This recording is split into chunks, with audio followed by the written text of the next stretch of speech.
lá.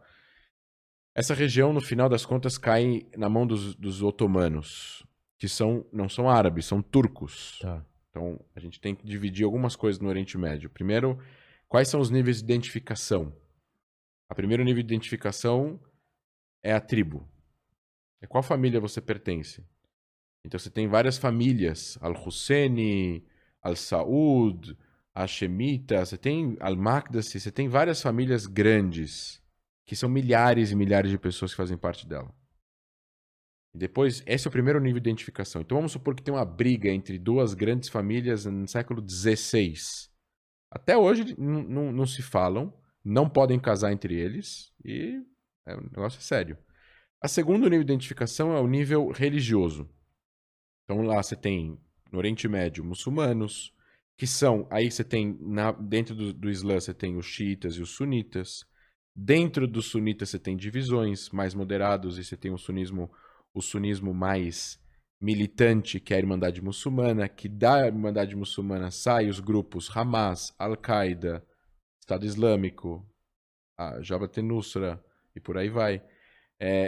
Você tem, fora o Islã, você tem os cristãos. Dentro do cristianismo você tem os católicos, os gregos ortodoxos. Depois você tem os judeus. Depois você tem os drusos, que é uma religião que sai do Islã há 1000 anos atrás, mas eles são árabes. Você tem os beduínos, que são muçulmanos, mas não se identificam tanto quanto árabes, como o povo árabe se identifica. Enfim, você tem...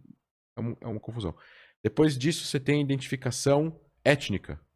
Não tem nada a ver com a religião. Então você tem os árabes, tem os turcos, tem os persas, tem os curdos, tem os pachas, que são a galera que mora no Afeganistão. São pessoas totalmente diferentes. Então aí você tem os curdos são muçulmanos, mas não são árabes, são curdos. Os turcos são muçulmanos, mas não são árabes, são turcos. Os persas são muçulmanos, mas não são árabes, são persas.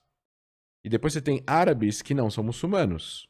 Em Alexandria, os coptas, no Egito, são cristãos, mas são árabes, mas não são muçulmanos.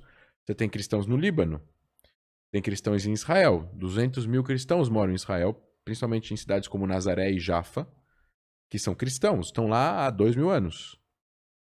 São cristãos árabes, falam árabes. Falam árabe, a língua mãe deles é árabe, mas são cristãos, não são muçulmanos. Então você tem assim, essa é a identificação étnica. Depois você tem a identificação nacional, que é a última, que chega nos últimos 100 anos. Que é se você é sírio, se você é libanês, se você é egípcio, se você é iraquiano, etc. e tal. Mas essas identificações, elas são fortes, mas as anteriores são mais fortes ainda. Por isso que existem guerras dentro desses países, muitas vezes entre as pessoas do próprio país. Iraque teve guerra civil, Afeganistão teve guerra civil, o Egito teve guerra civil, o Líbano teve guerra civil, a Tunísia teve golpe, a Argélia, todos esses países acabam, de uma certa forma, implodindo por dentro por causa de interesses de tribos rivais, ou etnias rivais, ou religiões rivais, dentro do próprio país. Porque isso é mais forte, às vezes, do que a nacionalidade. Que, no final das contas, é um sistema político que o Ocidente, no final das contas, acaba criando com a Revolução Francesa e tal, a Revolução Americana, que acaba não se adaptando muito bem em muitos lugares do mundo. Essa coisa de fronteira, com linhas retas, dividindo países. Com regras bem específicas. Com regras específicas, e que você tem aí quem vai ser o governante daquele país. Então, o Iraque, por exemplo. Saddam Hussein é sunita. E o Iraque é 60%, 62% xiita. Caramba. E o cara comandou o país, que ele era minoria, e mandava matar um monte de gente. Ele chegava nas cidades no Iraque e falava quem é o mafioso aqui, quem é o criminoso da cidade. E esse cara, você é o prefeito da cidade agora, eu acabei de nomear. É assim.